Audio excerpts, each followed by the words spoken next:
I said no out loud at my sister's Christmas planning dinner, and the room went so quiet I could hear the dishwasher drain. Then my mother looked at me like I'd just slapped her. If you've ever been treated like the default babysitter in your own family, you're going to understand this. It was December 20th, 5 days before Christmas. I was 52 years old, sitting at my sister Jessica's kitchen island with a mug of coffee I didn't even want. Their house smelled like cinnamon candles and entitlement. Jessica had printed a schedule, a literal schedule. She slid it across the granite like she was my boss, not my sister. Okay, she said, tapping the page. So you'll take the kids from noon to 10 on Christmas Eve, and then again from 9 to 6 on Christmas Day. I blinked. I'm sorry. I will. My brother-in-law Brandon didn't even look up from his phone. My mom, Linda, smiled that tight little smile she uses when she's trying to control her face. Jessica shrugged like I'd asked something stupid. Well, yeah, you don't have kids. You're free. There it was. That sentence. The one they've used on me for years like it's a legal argument. You're free. And I didn't understand it then, but that wasn't the worst part. Because taped to the bottom of the paper, with a piece of clear packing tape like it was some official document, was a note in my mother's handwriting. Aunt Claire will cover it. She always does. I felt my stomach drop. Not because they asked. Not even because they assumed. Because they'd already decided. Before I continue, drop a comment and tell me where you're watching from. And if you love revenge stories like this, hit like and subscribe. It means everything. Now let me tell you what they expected. 5 kids. Not 2. Not 3. 5. Jessica's 3, Mason 9, Lily 7, and Emma 4. My brother Ryan's 2, Tyler 6, and Noah 3. And it wasn't watch them while we cook babysitting. It was we're going to drink, disappear, and you're going to do bedtime babysitting. I stayed at the schedule, and Jessica leaned in like she was doing me a favor. You're so good with them, she said. You're like the fun aunt. Brandon finally spoke, smirking. And it's not like you have a husband to go home to. That hit like a slap. Quick, casual, cruel. My mom didn't correct him. She just cleared her throat and said, let's not get sensitive, Claire. It's Christmas. And in that moment, something in me snapped so cleanly I almost felt calm. Because I'd been helping since I was 28.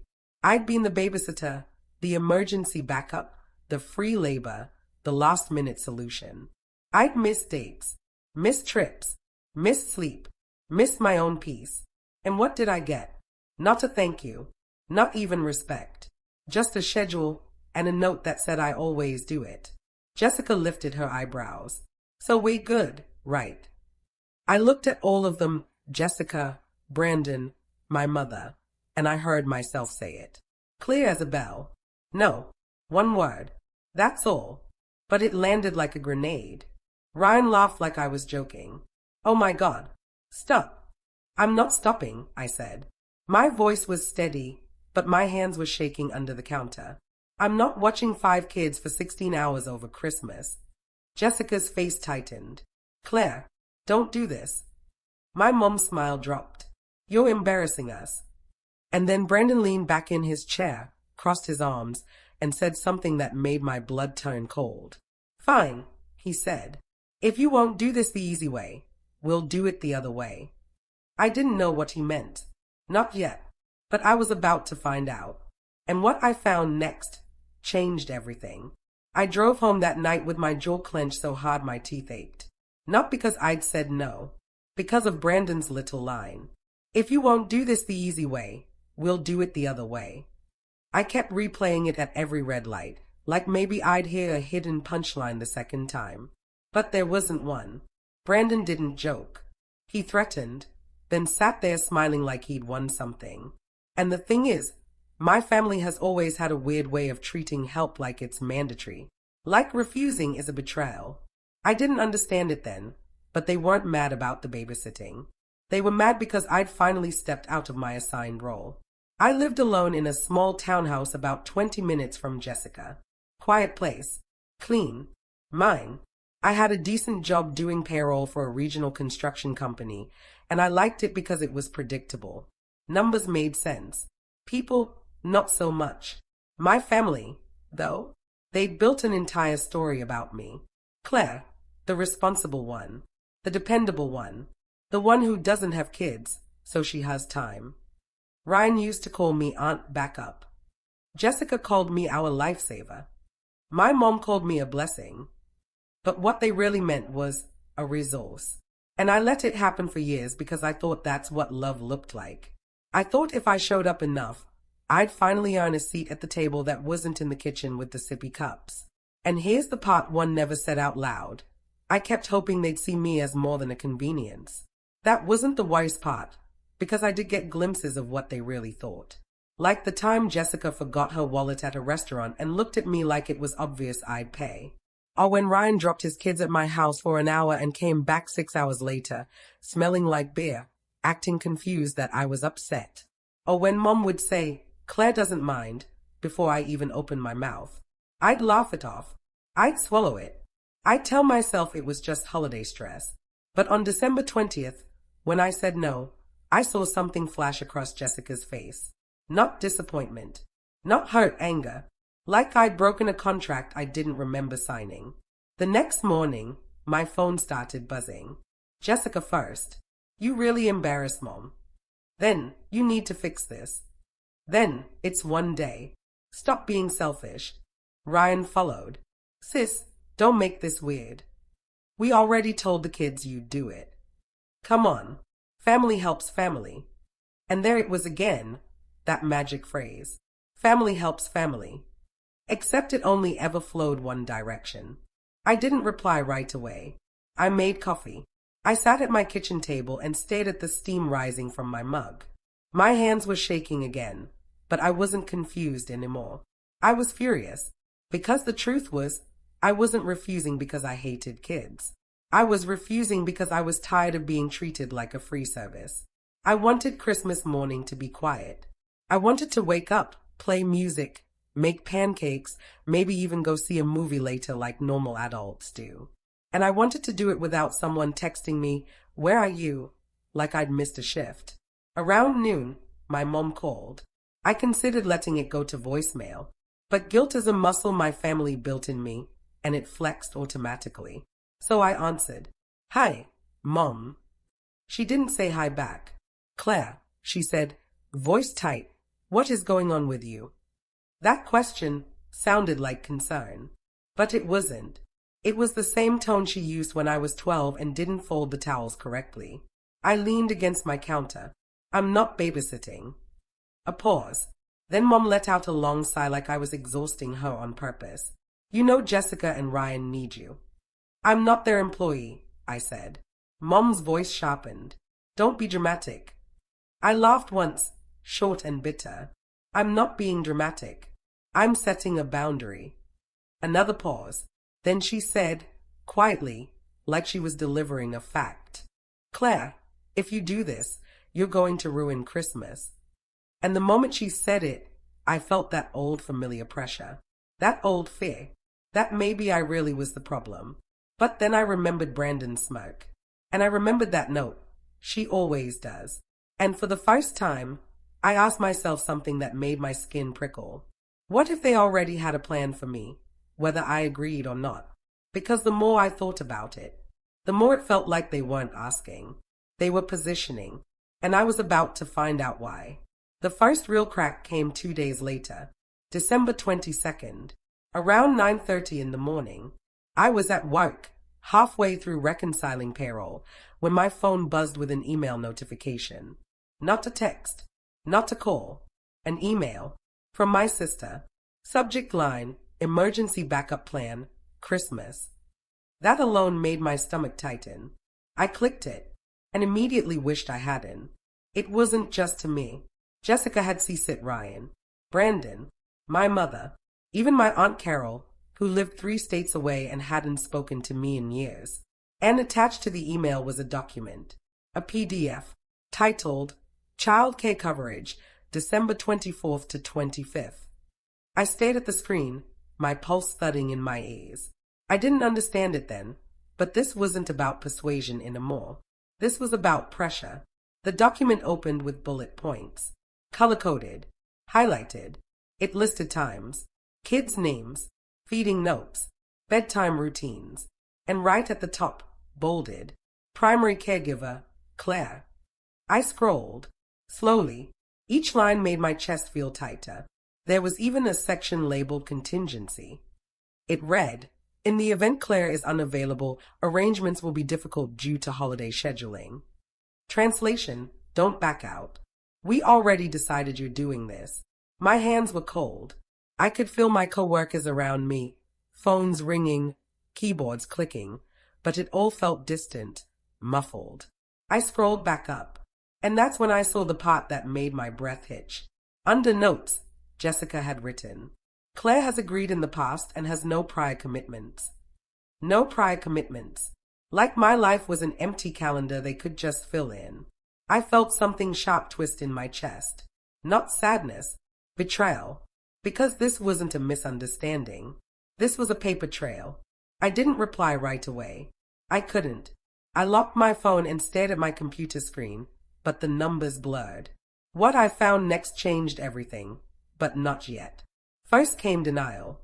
I told myself maybe it was just Jessica being controlling. Maybe she was over-preparing. Maybe Brandon pushed her to do it. So I forwarded the email to myself and waited. 10 minutes later, my phone buzzed again. A text from Ryan. "Why are you making this such a big deal?" Then another. "Mom's really upset." Then one more. The one that tipped something inside me from anger into something colder. "We already told the kids you'd be there." I leaned back in my chair and closed my eyes. They were using the kids now. I didn't respond. At lunch, I sat alone in my car and reread the email. That's when I noticed something small, but wrong. The timestamp.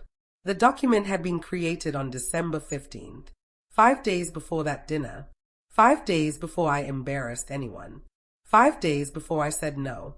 My throat went dry. They hadn't reacted to my refusal. They'd planned around my compliance. I didn't understand it then, but the babysitting was never a question. I checked the file properties again. Same date. Same time. December 15th, 8:42 p.m. I remembered that night.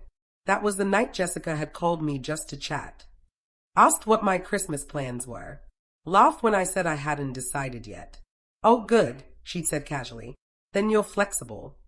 At the time, I thought nothing of it. Now my hands were shaking. I took a screenshot of the file details, then another of the highlighted primary caregiver line.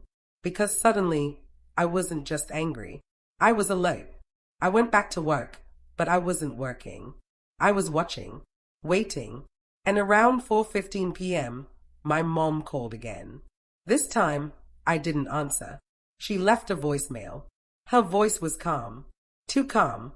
"Claire, honey, we're all counting on you. Let's not turn this into something it doesn't need to be." That sentence echoed in my head all the way home. Something it doesn't need to be. Because in their minds, I was already locked in. And if I tried to back out, they'd make me the villain. That night, I opened my laptop at home and did something I'd never done before.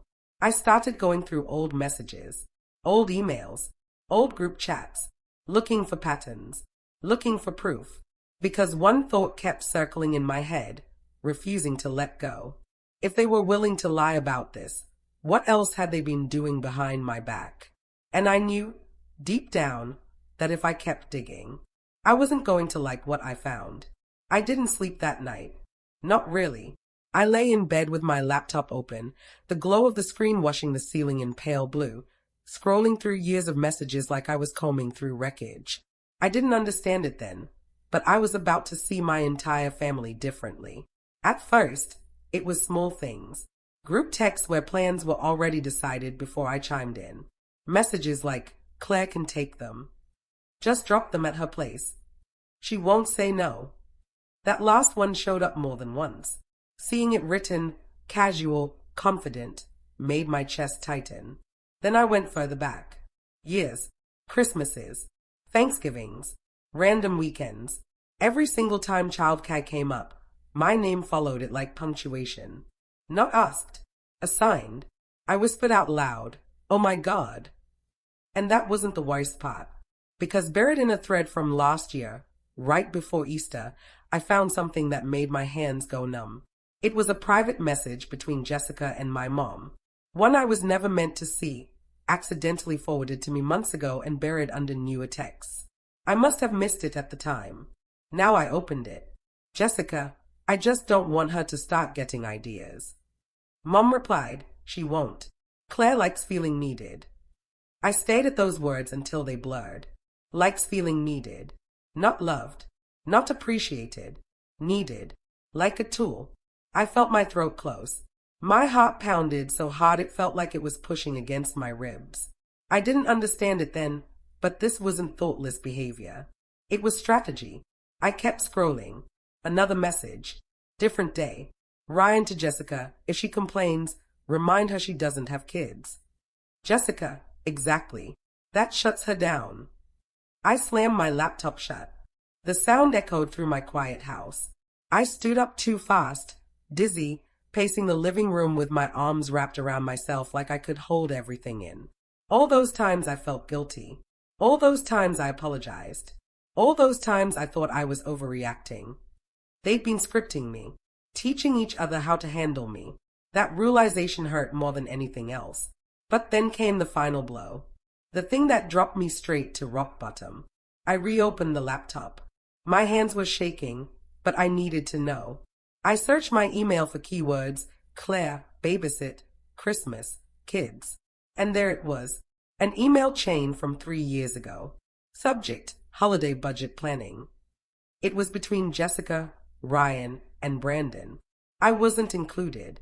Attached was a spreadsheet. I opened it. Columns of numbers, expenses, travel, gifts, and one line highlighted in green. Child K, $0, Claire. I felt like the air had been punched out of my lungs. They budgeted around me, counted on me being free, counted on me costing nothing. My chest tightened so hard I thought I might cry right there, but the tears didn't come. Instead, something colder settled in, because suddenly every memory replayed with a different meaning. Jessica insisting I sit out drinking games because someone has to watch the kids. Ryan leaving without saying goodbye because they are already with Claire. My mom saying, "You're so good at this," like it was praise, not a leash. I slid down onto the couch and stared at the wall. I felt stupid, used, small, and for the first time in my life, I said something out loud I'd never admitted before. They don't respect me.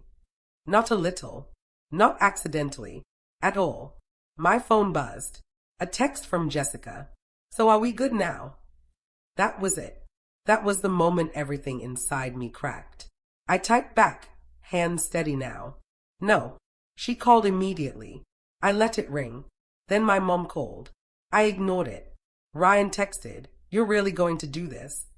I didn't reply, because I finally understood something that hurt almost as much as it freed me. They weren't afraid of losing me. They were afraid of losing access to me. I didn't sleep at all after that. I sat there until dawn, surrounded by screenshots, emails, proof stacked on proof. And somewhere between 4 o'clock and 5 a.m., as the sky started to lighten, I felt the shift. The moment where the pain stopped being the loudest thing in my chest, and something else took its place. Resolve. Cold. Focused. Clear. I whispered to myself, I'm done being the easy option. Because if they thought they could corner me, if they thought I'd cave like always, they were about to learn just how wrong they were. And I already knew exactly what I was going to do next. By the time the sun was fully up, I wasn't crying anymore. I was calm. That scared me a little, but it also told me something important had changed. I didn't understand it then, but this was the moment I stopped being the family doormat. I made coffee. Real coffee. Not the rushed kind. I sat at my kitchen table with my laptop, my phone, and a legal pad I hadn't used in years. And I started writing things down. Not feelings. Facts. Dates. Messages. Screenshots. Names. Every time they'd assumed. Every time they'd planned around me. Every time they'd talked about me like I wasn't a person. I wasn't plotting revenge in a dramatic way. There were no fantasies of screaming matches or storming out of rooms. What I wanted was something cleaner. Truth. Because people like my family didn't respond to emotion. They responded to exposure. First, I backed everything up. Cloud, external drive, email to myself, because a small voice in my head said, they are going to deny this. Then I asked myself a question that changed the whole plan. Who else do they do this to? The answer came faster than I expected. Aunt Carol, the same Aunt Cecit on that backup plan email. She'd been the family babysitter before me, back when I was in college. Single, reliable, always around. Until one Easter, she'd blown up at dinner, said something about being treated like staff, and left early. We all stopped talking about her after that. I grabbed my phone and hesitated. Then I texted her. Hi, Aunt Carol. This is Claire. I know this is random, but do you have a minute? She replied 10 minutes later. I was wondering when you'd reach out. My stomach flipped. I called her. She answered on the first ring. Hey, kid, she said softly. I figured it finally happened. That sentence alone told me everything. We talked for an hour. She told me things my chest wasn't ready for, but my mind needed. How Mom used guilt like currency. How Jessica learned early how to delegate. How Brandon bragged once about never paying for sitters. They rotate, Carol said. They burn people out. Then they act shocked when someone breaks. What did you do? I asked. She exhaled. I left, and they rewrote the story. That landed hard, because I already knew how they were rewriting mine. By noon, my plan was clear. I wasn't going to fight them privately. I was going to force them to face what they'd done, together. All of them, at once. I replied to Jessica's email chain. Everyone included. I kept it short. I did not agree to this. I have never agreed to this. Please see attached.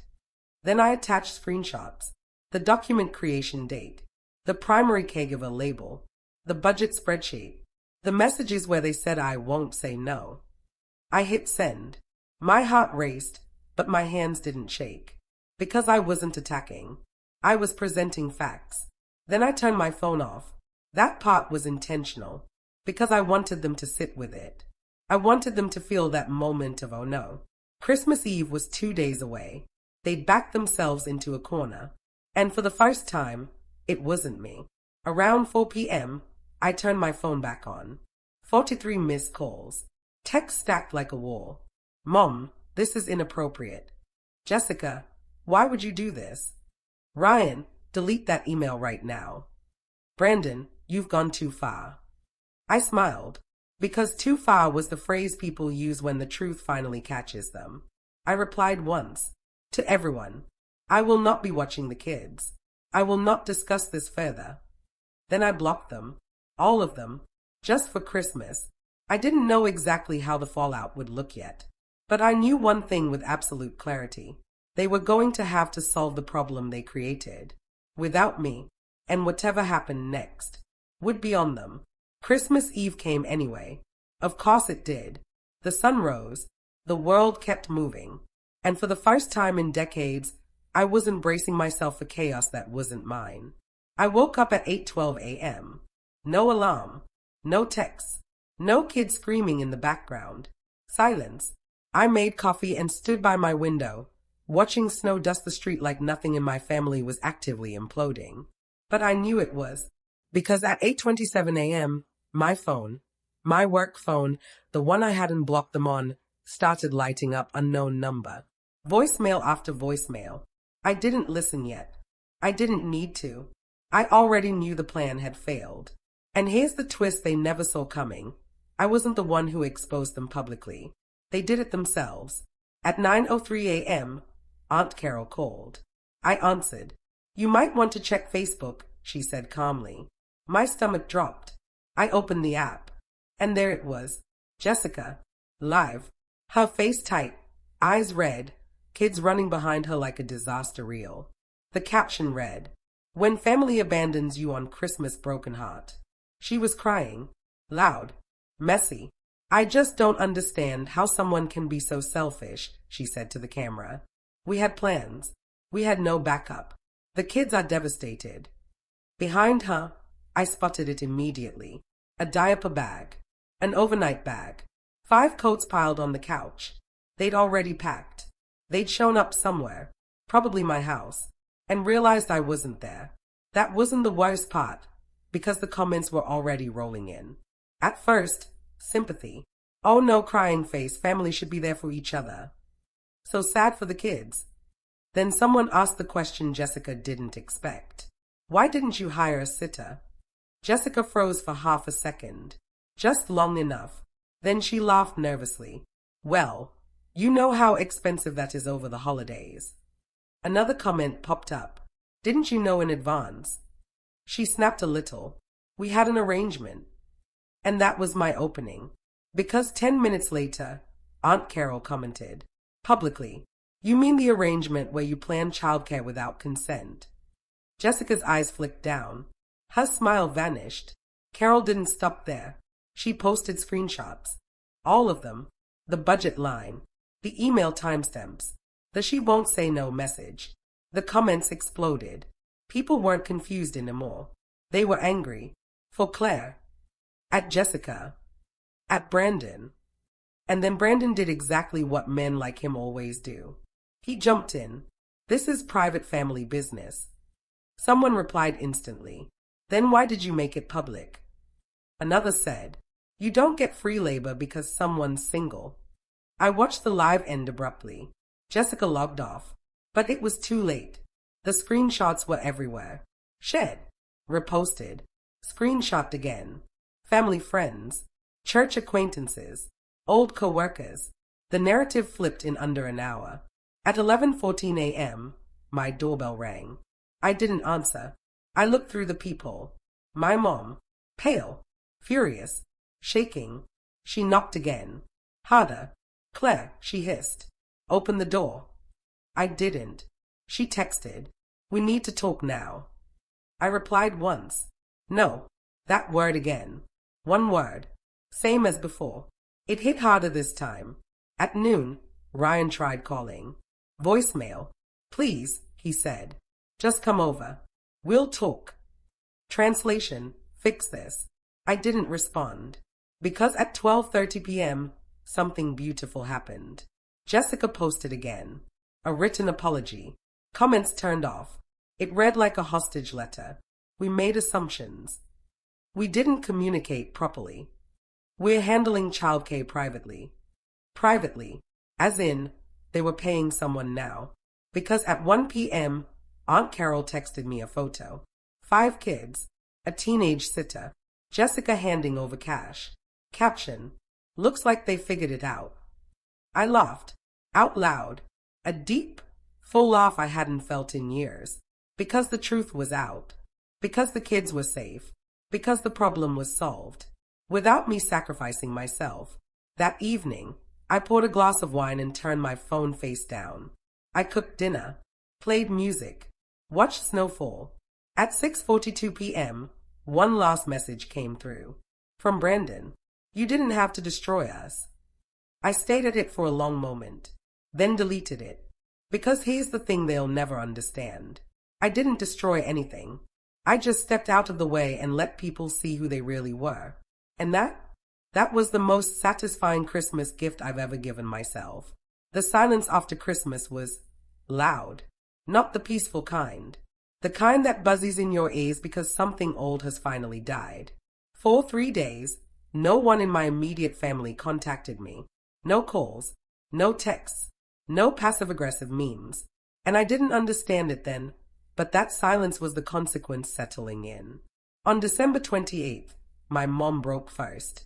She didn't call. She sent an email. Formal. Polished. Like she was writing to HR. Subject, family matters. She wrote about miscommunication. About hurt feelings on all sides.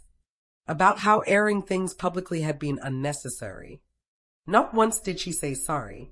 Not once did she say my name in a sentence that wasn't followed by the word but. I read it once. Then I archived it. Because I'd learned something important. Not every message deserves a response. Jessica waited until New Year's Eve. She texted at 11:47 p.m. I hope you're happy. That was it. No apology. No accountability. Just bitterness wrapped in guilt. I didn't reply. Ryan was the last one to reach out. A week later, he called, voice quieter than I'd ever heard it. Things are different now, he said. I could hear kids in the background. Chaos. Real parenting. What do you mean? I asked. He sighed. We can't just assume anymore. That sentence mattered, not because it fixed anything, but because it proved something had shifted. They were adjusting. Without me. That wasn't the worst part, because the real change happened inside me. I slept better. I stopped flinching when my phone buzzed. I realized how much mental space I'd been giving away to people who treated my time like a renewable resource. Aunt Carol came to visit in January. We sat at my table, drank coffee, and laughed about things we weren't allowed to laugh about before. You know, she said, they'll either learn, or they'll move on to someone else. Does that make me a bad person? I asked. She smiled. No, it makes you unavailable. That word stuck with me. Unavailable. Not angry. Not bitter. Just no longer accessible for exploitation. Some family friends stopped inviting me to things. Others reached out privately. I had no idea. I'm glad you stood up for yourself. I wish I'd done that sooner. The story changed depending on who told it, and I stopped caring which version survived. Because here's the quiet truth no one warns you about. When you stop being useful, some people stop being kind. And that's information. By February, boundaries felt less like walls and more like air. Natural. Necessary. Jessica and I haven't spoken since. My mom sends birthday cards now. Polite. Careful. Ryan texts occasionally. Updates. Not requests. And me. I spent my last Christmas morning alone. In slippers. Pancakes on the stove. Music playing. No schedules. No guilt. No emergencies. Just peace. And sometimes I think back to that moment at the kitchen island. The schedule. The note. She always does. I smile now. Because I don't. And I never will again. I've had a lot of time to think since then. About family. About loyalty. About why it took me 52 years to say one small word. No. I didn't understand it then. But saying no wasn't the act of rebellion. Letting go of the guilt was. Because here's the truth no one in my family ever wanted to say out loud. They didn't value my time. They valued my availability. And those two things are not the same. For most of my life, I thought being needed meant being loved. I thought showing up, even when it hurt, was proof I was a good sister, a good daughter, a good aunt. But love that only exists when you're useful, that's not love. That's convenience. I replayed so many moments in my head after Christmas. Times I swallowed my feelings. Times I laughed when something stung. Times I said it's fine when it wasn't. And I realized something painful but freeing. No one was forcing me to stay in that role anymore. I was. Because it felt safer to be overused than to be rejected. If you're listening to this and thinking, that sounds familiar, I want you to hear this part clearly. You are not selfish for having limits. You are not dramatic for noticing patterns. And you are not cruel for refusing to be exploited just because it's tradition. Family doesn't get a free pass to treat you like a tool. One of the comments I saw online during all of this stuck with me. A stranger wrote, "Boundaries feel like betrayal to people who benefit from you having none." That sentence explained everything. Jessica didn't feel betrayed because I hurt her. She felt betrayed because I stopped being predictable. My mom didn't feel embarrassed because of Facebook. She felt embarrassed because the story she told herself about being a loving, close-knit family cracked under daylight. And Brandon? He was angry because free labor suddenly had a price. I don't hate any of them. That surprised me. I just see them clearly now. And clarity brings peace. If I could go back and talk to the version of me sitting at that kitchen island, staring at that schedule, I'd say this. Don't argue. Don't justify. Don't over-explain. Say no once. And let the silence do the rest. Because the right people don't punish you for protecting yourself. They adjust. And the ones who don't? They were never on your side to begin with. I didn't lose my family that Christmas. I lost an illusion. And what I gained was quieter mornings, honest relationships, and a version of myself that doesn't flinch when someone asks for too much. So if you're standing at your own breaking point, if you're tired of being the default, the backup, the one who always does, remember this. You don't owe anyone your exhaustion. You don't owe anyone your peace. And you don't owe anyone a yes just because they expect it. Did you like my story? Please like and subscribe, and tell me in the comments where you're listening from. I want to know how far this story travels, because sometimes the bravest thing you can do isn't fighting back. It's finally choosing yourself.